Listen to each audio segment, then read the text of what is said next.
On Tuesday morning, ESPN, which has been in a losing battle to keep its subscribers, issued a new set of guidelines recognizing connection between sports and politics. ESPN public editor Jim Brady acknowledged the oddity of releasing those guidelines after a presidential election, but he said, quote, "We are living in unique political times," which explains the revised guidelines for discussion of political and social issues.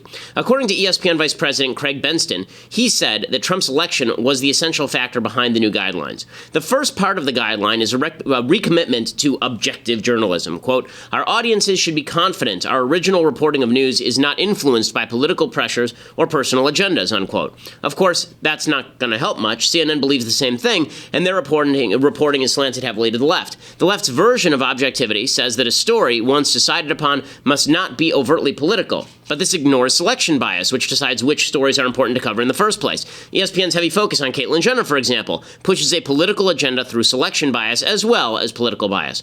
ESPN does make two more important changes to their policy. First, they say that hard news reporters and editors at the company should not make any public statements in any forum that would reveal their political biases. That's absurd. It doesn't solve the problem of political bias in reporting itself. But the most important change is the encouragement of more political talk from commentators. Quote, "Outside of hard news reporting, commentary related to political or social issues, candidates or office holders is appropriate on ESPN platforms consistent with these guidelines. The presentation should be thoughtful and respectful. We should offer balance or recognize opposing views as warranted. We should avoid personal attacks and inflammatory rhetoric. In other words, talk politics, so long as it's leftist." Mike Ditka lost his job for speaking in favor of Donald Trump and against Barack Obama on NFL Countdown. Kurt Schilling was ousted for the great sin of comparing radical Islam to Nazism. Chris Broussard was slammed by management for expressing his religious view of homosexuality. Brady himself has stated in the past, quote, "Internally, there's a feeling among many staffers, both liberal and conservative, that the company's perceived move leftward has had a stifling effect on discourse inside the company and has affected its public-facing product. Consumers have sensed that same leftward movement alienating some. ESPN's far leftism has certainly alienated me. I used to watch ESPN religiously. Now I can't even bear to watch it for more than 15 minutes at a stretch since it's impossible to escape the leftist propagandizing. That's not going to change under the new rules. Let's see ESPN hire some conservatives and let them talk, rather than ousting them the moment they disagree with the prevailing leftist orthodoxy. Then we can talk about a freer discourse. Until then, ESPN should shut up about politics altogether or risk watching its ratings continue to tank and subscribers continue to cut the cord." I'm Ben Shapiro. This is The Ben Shapiro Show. Oh, we have an exciting show lined up for you today. In just a few minutes, we're going to be having on F.H. Buckley. F.H. Buckley is a professor over at George Mason University's School of Law, and he has a new column out in which he says that Donald Trump should pursue nationalized health care, so we'll be talking to him about that. Plus, we have to get to all of the developments in Syria. We have to get to the fact that Steve Bannon is no longer on the National Security Council. He has been ousted, and his security clearance has been revoked from the National Security Council. And we'll talk about, obviously, the Susan Rice scandal. But first, I want to say thank you to our advertisers over at Blinds.com. So, you have window coverings that are old, they're in crappy shape, and you need something that's going to look nice and it isn't going to cost you an arm and a leg. That's what Blinds.com is for. So instead of you having to hire a specialist to come into your house and measure everything, and then he'll come back with something you don't like, and you replace it, and it just takes forever, instead, you go to Blinds.com and you get a free online design consultation. You send them pictures of your house, and they send back custom recommendations from a professional of what will work with your color scheme and your furniture and specific rooms, and then they'll send you free samples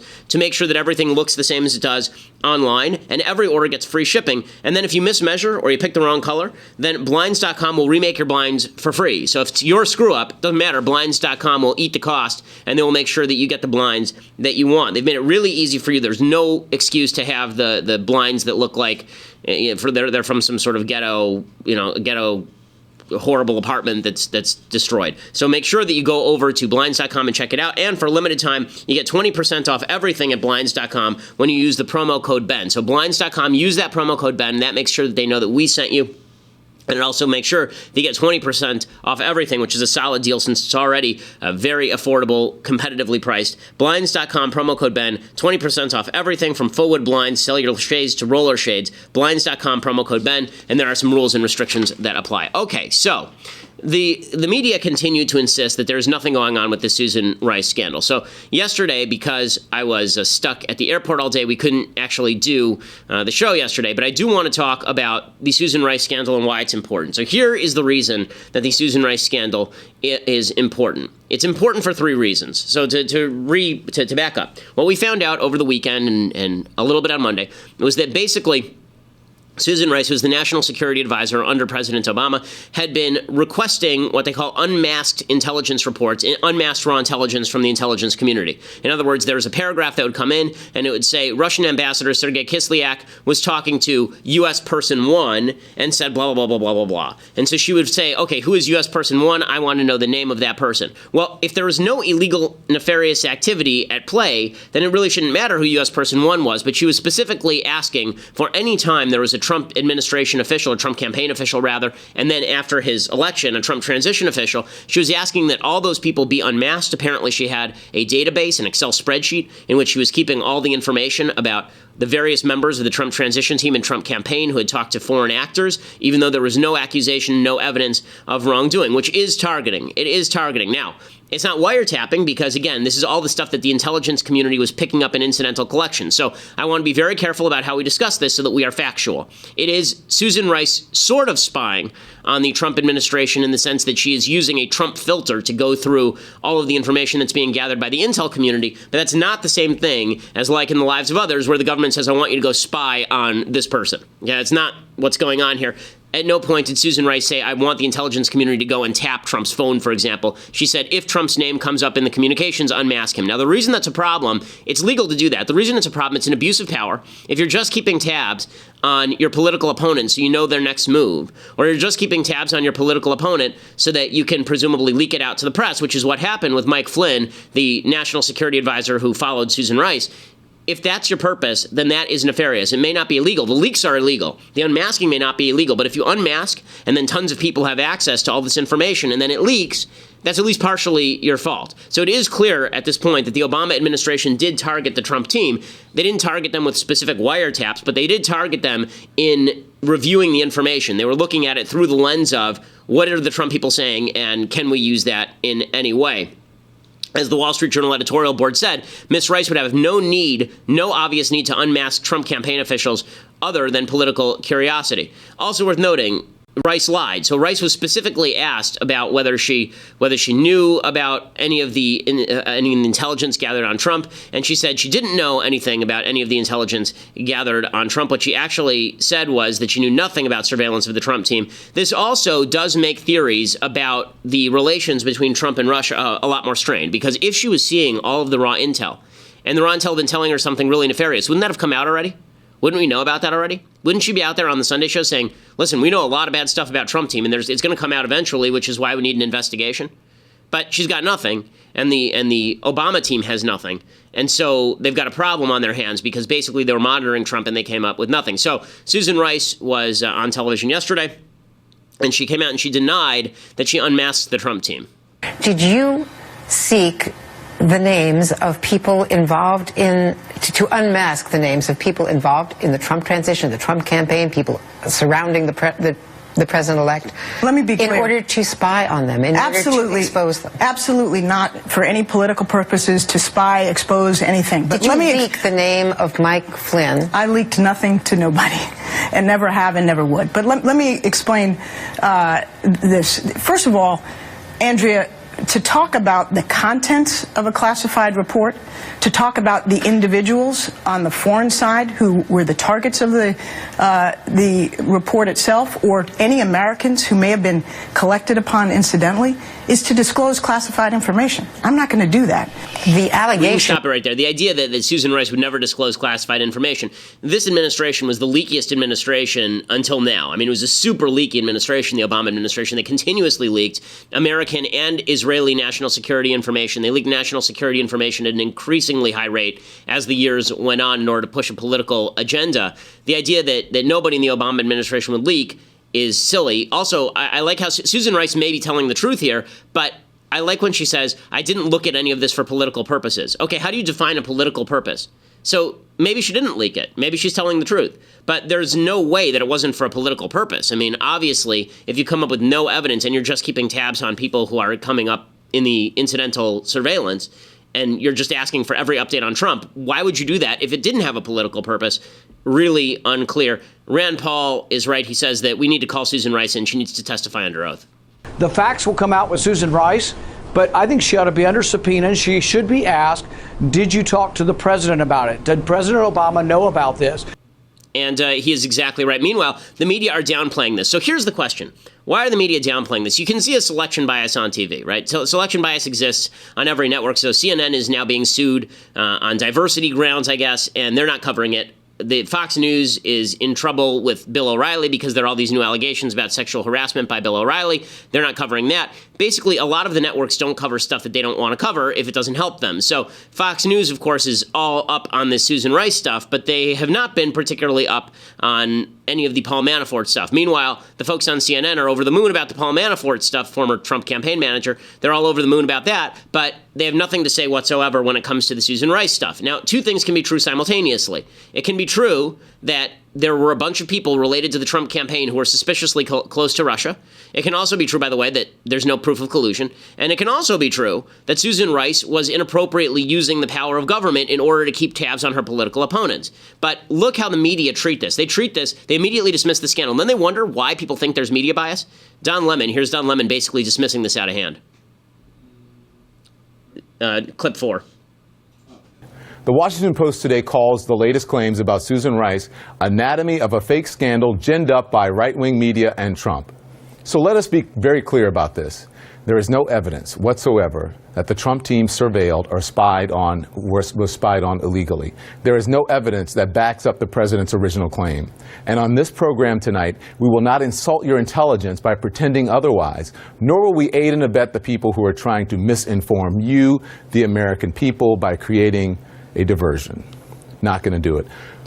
Diversion from what? It's a news story. Diversion from what? From Trump, Russia? I mean, I understand that CNN has to devote 27 hours out of every 24 to Trump and Russia, at least when they're not covering Malaysian airliner 360 or whatever that Malaysian airliner was that Don Lemon thought was eaten by a black hole. But this is ridiculous. Chris Cuomo on CNN, the block of wood masquerading as a human anchor. Here's what he had to say. Wants you to believe he is the victim of a crooked scheme. Those are his words. And here are our words. There is no evidence of any wrongdoing. And in fact, if anything, the NSA asking for identities was a reflection of exactly how much traffic there was involving Trump people and foreign players. The White House blasting the press for not reporting on another fake scandal being peddled by right-wing media. That is day 75 of the Trump presidency. Okay, just insane. Okay, so he says that the reason that Susan Rice was keeping tabs is because there was so much traffic. So he turns it back against Trump that it's nefarious. But again, no proof that anything nefarious went on. Again, demonstrating that the media have a particular agenda on all of this, and that agenda is to get Trump. It is not to tell the truth. I want to stop here for a second before we bring on F.H. Buckley, Professor Buckley from the George Mason School of Law, the Scalia School of Law. I want to thank our new endorsers over at ProFlowers. So I've used ProFlowers for years. Whenever I'm out of town, I send my wife flowers from wherever I am, and the way that I do that is I go to ProFlowers.com. They are always fresh. They are always great. They always last for 7 days. To guaranteed fresh for 7 days or your money back. They have a 7-step quality check. The flowers are always beautiful. If something breaks, they replace it. I've actually had that issue, and ProFlowers has done that for me. Right now, ProFlowers has a special offer just for our listeners. You get $10 off your purchase of $29 or more, so a $29 purchase becomes a $19 purchase thanks to ProFlowers. It is a great service. If you want to make your significant other happy, you want to make your wife happy, you want to make your mom happy, this is the way to do it. There's nothing that people appreciate more than flowers. As I say, I travel a lot, and when I'm out of town, I always make sure to send my wife flowers so she knows that I'm thinking about her. And I've been using for years, long before they were a sponsor. I was using ProFlowers.com because they are the best in the business. And you can help out our show when you use ProFlowers, and you go to ProFlowers.com and you use the code is BENSHOW. So make sure that it's Ben Show, not just Ben. Ben Show is the promo code at ProFlowers.com at checkout to get that special deal where you get $10 off any sale of $29 or more. If you got a birthday or an anniversary or you're late you're a month and a half late for Valentine's Day because you're a crappy boyfriend. Whatever it is, ProFlowers.com is the place to get it. As I've said, there's a reason that I've used them for years. They have the 100 Blooms bouquet and a dozen red roses. They also have totally unique, specialized plant gifts. It's just a great service, and you should definitely use it. Again, use the promo code BENSHOW at checkout to let them know that we sent you, and also so that you get that terrific discount. Okay, so do we have Professor Buckley on the line? Okay, terrific. Joining us now on the Ben Shapiro Show is Professor F.H. Buckley. He teaches at the Scalia Law School at George Mason University. His most recent book is The Way Back: Restoring the Promise of America, and we're having Professor Buckley on because he has a new column in which he suggests that President Trump should actually pursue single-payer health care. Professor Buckley, thanks so much for joining the Ben Shapiro Show. Well, thanks for having me. So let's jump right in. So you wrote in this column that President Trump should basically ignore repealing Obamacare. He should instead focus on the imposition of single-payer health care. And you try to justify that on certain conservative grounds, which is odd because single-payer isn't really conservative. You write that Trump said that he wanted a plan that would leave no one uninsured. The simplest way to do this is universal health care on the Canadian model with a right of individuals to purchase a Cadillac plan on top of this out-of-pocket. I actually agree that that's what Trump was promising when he said that he wanted to make sure that no one was uninsured. But he also promised hundreds of times on the campaign trail to repeal Obamacare. Do you think that those two were in conflict? Was he fibbing to his base or what? I don't know if they're in conflict or not, but whether that's a matter of verbiage. But let's just talk about whether or not something like a Canadian single-payer plan makes sense. And I think it does. And I think it does because it, I think, would appeal to most American voters as well. All those countries ahead of us on measures of economic freedom have something like single-payer.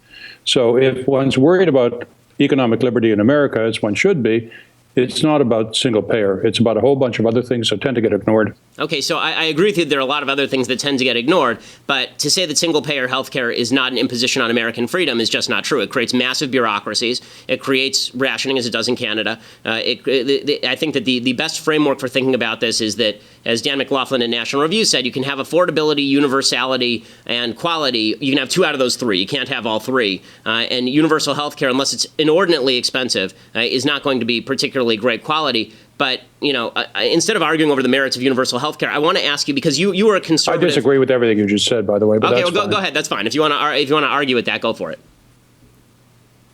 Well, one way of measuring quality is to ask whether or not people are satisfied with what they get. Americans are quite dissatisfied with what they get.